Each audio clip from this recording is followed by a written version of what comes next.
Hello and welcome to Laurice's Kitchen. Let's do some baking.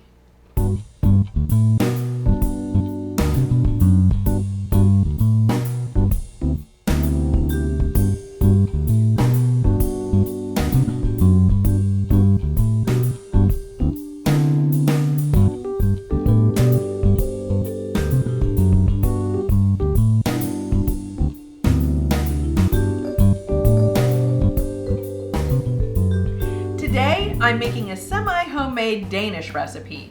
Now we'll be using crescent roll dough in lieu of homemade pastry dough.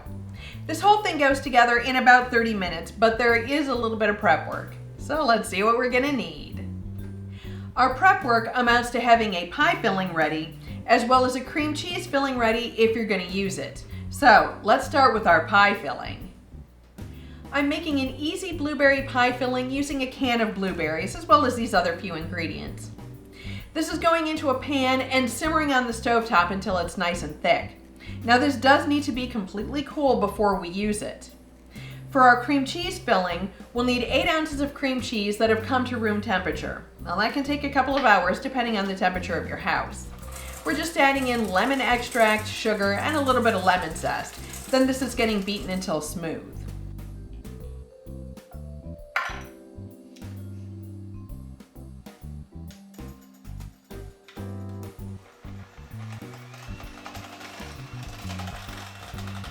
For ease of use, I put it into a disposable piping bag. This will fill 2 Danishes, so we're going to need 2 crescent roll dough sheets. Now these are seamless. If you can't find them, you can use the crescent roll dough, you just don't pull it apart. I have my oven preheated to 375 degrees and I do have the convection oven on. Let's put these Danishes together. I'm assembling each of these Danish on parchment paper because both of them should be able to fit on my baking sheet so that they can bake all at one time.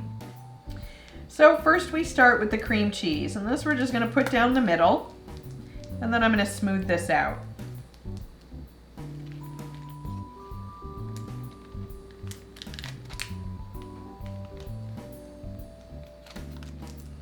And then we just add the fruit filling. Now you can use as much as you want, but if you put on too much, it's just going to go everywhere.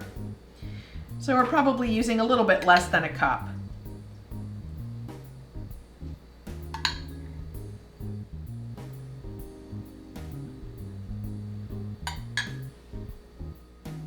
We're going to make cuts every inch or so, and I just think it's easiest to use a pizza wheel. You could use a knife if you wanted to.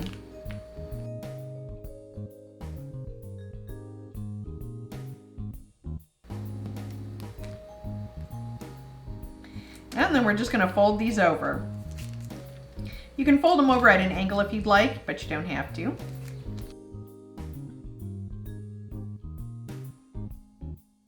And then we're just going to transfer this to our baking sheet.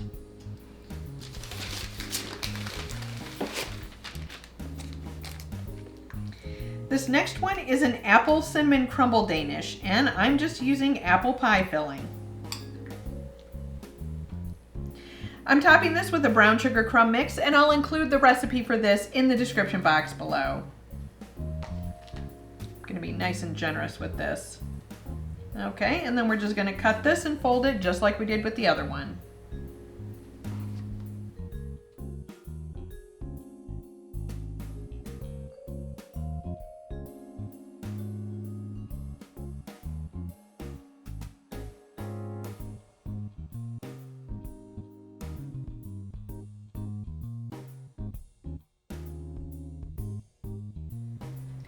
I'm baking these for 20 minutes in that preheated 375 degree oven.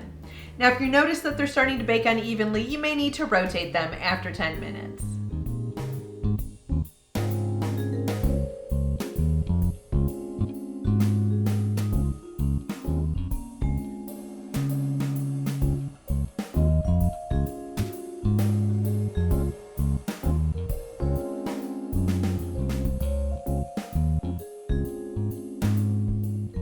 We need to let these cool completely. Then we can glaze them. So in the meantime, let's put together our glaze.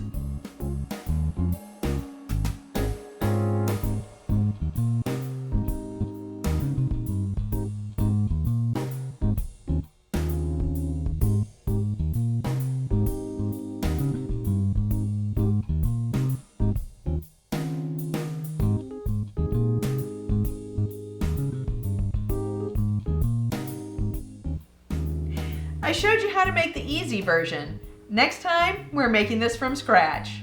Let's give this one a taste. I know it's good because I've already had it. And it's easier to eat with a fork, although if you were adventurous, you could eat this with your hands.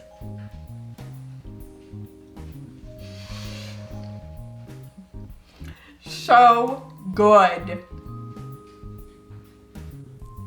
Thank you for visiting Laurice's Kitchen. If you enjoyed this video, give the like button a click and don't forget to leave a comment. We're always happy to hear from you.